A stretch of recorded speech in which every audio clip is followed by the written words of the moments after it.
Bueno, chicos, les voy a pasar un videito, siempre siguiendo el PowerPoint. Es un repaso de Edipo Rey y algunas cuestiones que les voy a agregar que estaban en el archivo anterior, como para que sepan a qué prestar atención en el libro, cosas que son importantes que las tengan claras. Bueno, si hacemos un repaso de Edipo Rey, sabemos que pertenece a un movimiento literario que se llama literatura clásica, que es el movimiento que correspondía, o la etapa que correspondía a toda la producción literaria de la antigua Grecia y la antigua Roma. Si pensamos en Edipo Rey, lógicamente ya sabemos que fue escrita en Grecia. Luego, el género literario, decimos que es género dramático porque es una obra de teatro, es una obra que, si bien nosotros leemos el texto escrito, tenemos que tener siempre presente que fue escrita para ser representada. El subgénero es una tragedia, los personajes, el lenguaje, el final, todo nos indica que es una tragedia. Tiene un final desagradable, un final negativo.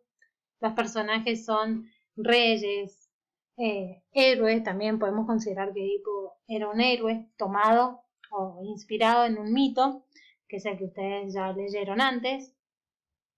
Y bueno, hay también intervención de dioses. Luego el autor decimos que fue Sófocles. Ahora, si avanzamos un poquito más. Bien, avanzamos un poquito más. Podemos ver también que en esta obra, que es tan emblemática de la literatura clásica, podemos notar que hay varios aspectos de la cultura y la religión griega que se pueden visualizar en el libro, ¿sí? ¿Cuáles son esos rasgos de la cultura y la religión griega que podemos observar? Primero, la religión de los dioses olímpicos. Acuérdense que los griegos eran politeístas y creían en una multiplicidad de dioses. Esos dioses olímpicos en los que ellos creían estaban encabezados por Zeus, pero si prestan atención al libro van a ver que la intervención que se da es la del dios Apolo, ya sea a través del oráculo como también a través de la peste que el dios Apolo desencadena en Tebas. Otra característica, otro rasgo de la cultura y la religión griega que podemos observar es el tema de que los dioses aparecen antropomorfizados, es decir, que aparecen con cualidades, con características que son propias de los seres humanos. Si pensamos en el dios Apolo, podemos notar que es un dios vengativo. Cobra venganza sobre los tebanos porque está enfadado, podríamos decir, porque los ciudadanos de Tebas no han resuelto el crimen del rey Layos. Entonces, en venganza a eso, o como castigo, decide enviar o desencadenar la peste. Otra creencia también que se ve reflejada en el libro es el tema de la predestinación. Es decir, que el destino ya estaba previsto por los dioses. ¿Cómo lo vemos? Básicamente a través del destino de Edipo, de Layo y Yocasta, que son sus padres. Los tres ya tenían su destino prefijado por los dioses y ese destino era inevitable. El incumplimiento, o mejor dicho, el querer evitar ese destino es lo que va a marcar la tragedia. Otra creencia es la forma de consultar el destino que tenían los griegos. Se ve bien clarito en el libro. Por un lado, la consulta a través de adivinos. En este caso, en el libro lo que vemos es el personaje de Tiresias, que era un adivino ciego, un anciano, que tenía el don de la adivinación. Y por otro lado, como un segundo método, una segunda forma de consultar el destino, también la consulta oracular. ¿Cuál es el oráculo que es consultado? En el caso de Edipo, el oráculo de Delfos, ¿sí? Que es donde se revelaba el dios Apolo. Otra cosa que también podemos visualizar en el libro, que sería como la estructura externa del libro y estaba fácil de ver en el PDF que yo les compartí, es que es una tragedia dividida en 5 episodios. En la guía de lectura yo se los nombré como actos para que ustedes se ubiquen mejor, pero en realidad son episodios. Yo les he puesto acá imágenes emblemáticas, representativas de los diferentes episodios. Por ejemplo, el episodio de Edipo junto a la Esfinge. Eso es un episodio, un hecho, mejor dicho, una acción que no aparece directamente dentro de las acciones que están desarrolladas en la obra, pero sí se lo menciona. Nosotros, de hecho, ya por el mito que ustedes habían leído antes, saben que Edipo se transforma en el rey de Tebas luego de vencer a la Esfinge, que era un monstruo que, como se ve acá, tenía cabeza humana, cuerpo de león y alas, y era la encargada de lanzar enigmas, acertijos a todas las personas que pasaran por ese lugar, y el único capaz de resolver ese enigma, ese acertijo, fue Edipo. Por eso lo consideraban un héroe. Pero siempre tengan presente lo que acabo de decir. Este episodio no aparece dentro de las acciones del libro, pero sí lo tenemos que tener en cuenta para poder entender por qué al inicio de la obra Edipo es el rey de Tebas. Luego, sí, otra imagen emblemática es el diálogo entre Edipo y Tiresias, que es el adivino ciego. Este episodio sí aparece claramente en la obra. Luego, diferentes diálogos, intervenciones de Edipo y Yocasta, que es su esposa y a la vez su madre. Y acá les he marcado como el final de la obra a través de la ceguera de Edipo. Nosotros sabemos que Edipo, al conocer la verdad, al darse cuenta de que se casó con su madre y mató a su padre, decide sacarse los ojos en símbolo de ese reconocimiento, de haberse equivocado, de haber estado tan cegado antes de conocer la verdad, y eso marca el final y el destierro de Edipo. Así que también por eso les remarco ese episodio con esta imagen. Bueno, vamos a repasar un poquito los personajes claves de la obra. Yo les he puesto los principales. Tenemos Creonte, que era el hermano de Yocasta y por lo tanto es el cuñado de Edipo, es el encargado de consultar al oráculo y de traer cierta información importante que Edipo va a utilizar como punto de partida para su investigación. Luego, Tiresias, ya dijimos antes que Tiresias era este adivino ciego que va a revelar y va a ser el primero en comunicarle a Edipo que él había sido el asesino del rey Laios, cosa que Edipo va a tomar muy mal. Luego Yocasta, madre y esposa de Edipo. Tenemos un mensajero, en realidad parece más de un mensajero, pero el principal es el mensajero que viene de Corinto, que va a ser el encargado de comunicar a Edipo el fallecimiento de quien Edipo pensaba que era su padre, que era el rey Pólibo, el rey que lo había criado. Luego tenemos otro personaje que es el pastor o el servidor, el criado de Laios, ese sirviente que lo había acompañado por largo tiempo y que en el momento del crimen fue uno de los testigos presenciales, el único que sobrevivió y decidió apartarse de Tebas, recluirse en un lugar más alejado.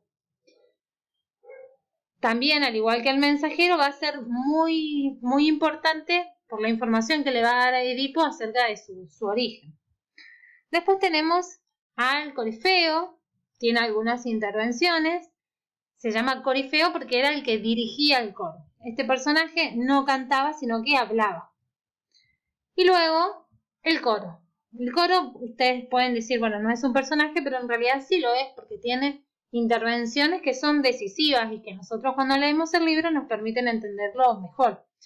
¿Por qué existe un coro? Acuérdense que estamos hablando de una obra de teatro de la antigua Grecia, en cuyos orígenes los personajes en realidad, o los actores, no estaban tan bien definidos, sino que todo se había iniciado como parte de celebraciones y de danzas y cantos dirigidos al dios Dionisios. Después, con la evolución, con el paso del tiempo, ese coro de hombres que bailaban y cantaban fue como aportando determinados actores que fueron los que después se terminaron transformando en personajes. Entonces el coro, cuando nosotros leemos Edipo, si bien se conserva, se ve claramente y es fundamental para entender el libro, ya no era el coro solamente formado por estos hombres que bailaban y cantaban, sino que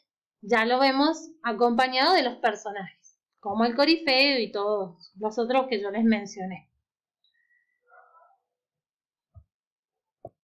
Hay también una serie de personajes que son mencionados, pero que no aparecen en escena, no aparecen como actores dentro de las acciones del libro. Una es la Esfinge, que la mencioné ya antes.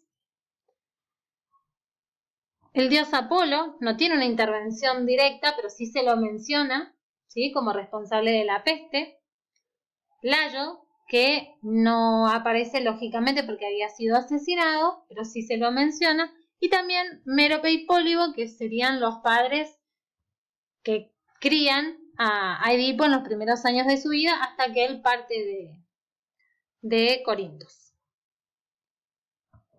Bueno, quería que nos detuviéramos un poquito en el coro, que como les había comentado antes, se desempeña como un personaje también, un personaje muy importante para entender el libro, y que es un elemento que en las obras de teatro actuales ya no existen. Entonces es necesario analizar en obras como Edipo Rey por qué aparece el coro. Lo más importante, lo que ustedes tienen que saber acerca del coro en Edipo Rey, es que es un personaje colectivo. ¿Qué quiere decir que es un personaje colectivo? Que no va a representar a una sola persona, sino a un conjunto. En el caso de Edipo Rey, el coro viene a representar a todo el pueblo, a todos los ciudadanos de Tebas, ¿sí? O sea que todo lo que dice el coro, cuando uno lee el libro, tiene que tener presente que en realidad es como si lo estuvieran diciendo los ciudadanos de Tebas, ¿sí? El coro va a tener diferentes intervenciones que aparecen en el libro con un nombre determinado. La primera intervención del coro se llama Pardos. Es, como dice acá, un canto inicial, solemne, refinado, que da inicio a la escena. Entonces, al principio van a ver que la primera intervención, la primera vez que el coro aparece en escena, es a través de este canto inicial, ¿sí? Canto inicial, solemne, que, como les digo, sería la primera entrada del coro en la escena. Luego los estásimos.